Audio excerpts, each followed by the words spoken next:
For now, reporter Anda Nqonji is actually standing by live in East London at the Results Centre in the Eastern Cape Province to bring us the latest emerging as we speak. Anda, good evening.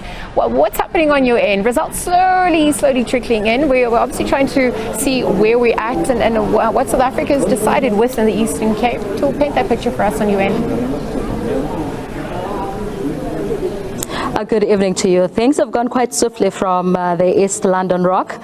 Quite a number of votes have been captured, currently sitting at nearly or close to 52%, or rather the ANC still leads, followed by the DA, then the EFF. They have stopped counting or capturing for today, but they'll be back tomorrow morning. So as we go to bed tonight, it's going to be at nearly 52%.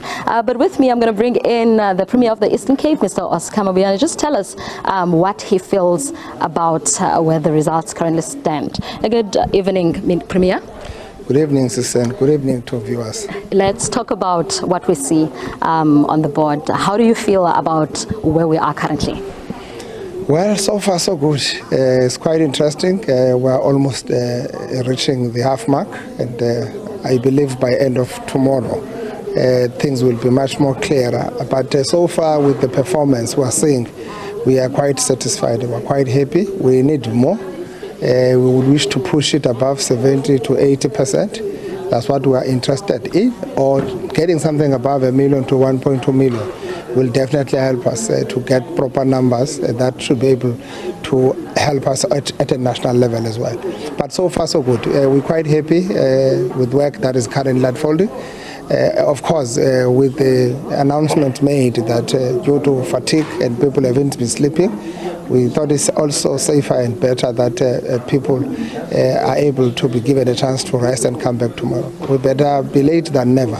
So we're quite happy with the work. I think the environment is good.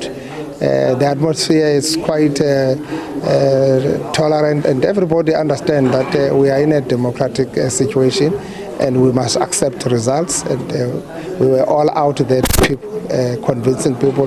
Now people are really responding. And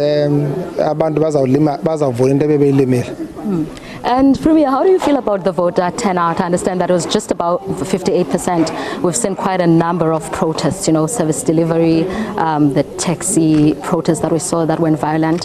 How do you feel about all that? We're feeling very bad. It's a terrible culture that has been inculcated. I don't know exactly where it comes from.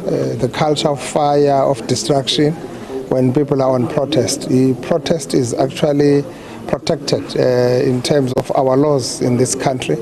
But whatever protest you have, it must really not infringe on other people's rights. So people are blocking roads, destroying the public facilities. They are basically dragging us back because it affects the economy.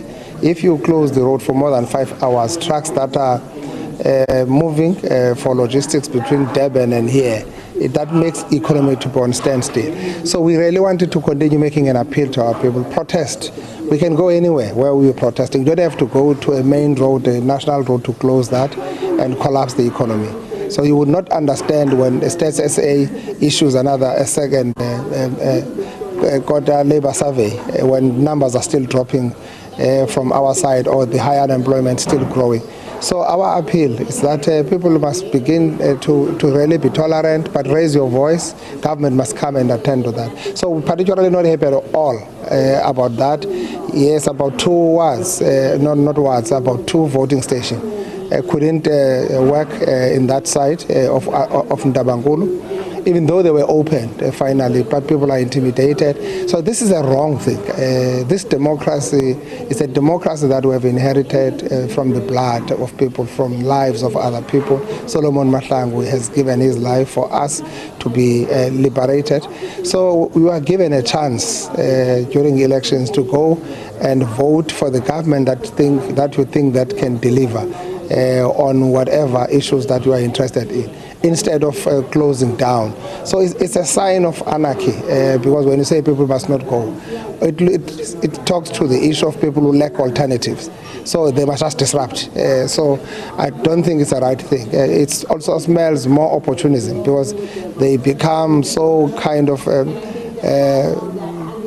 reproduced or proliferated during elections time. You see a lot of these mass protest actions that are taking place, people complaining about this or that. So we are attending to. When we hear, when we've got petitions, complaint, we are always dispatching our teams to go to the ground. So we are not happy. We should be getting all our people. Our people have been disenfranchised for years. So getting a chance to really enjoy this universal suffrage, it should not really be stopped by anyone else. So we are appealing to our people, don't destroy the economy simply because you are not happy with something else. You can't burn down the clinic or a school simply because you are looking for water.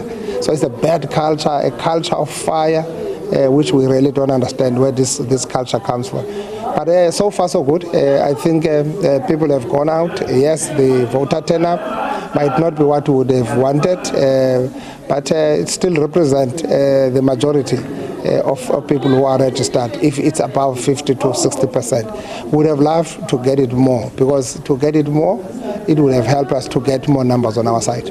Thank you so much, Premier. That was the Premier of the Eastern Cape, Mr. Oscar Mabuyane, strongly condemning the acts of unrest that have taken place across the Eastern Cape in the past couple of days, but also saying that he is really happy with how the process has been going, and he is basically looking forward to see what tomorrow and the day after will bring. But right now, from myself, Anda Nqonji, it's back to you in studio. Thanks, and we'll continue to monitor those developments as the clock ticks and we obviously edge closer.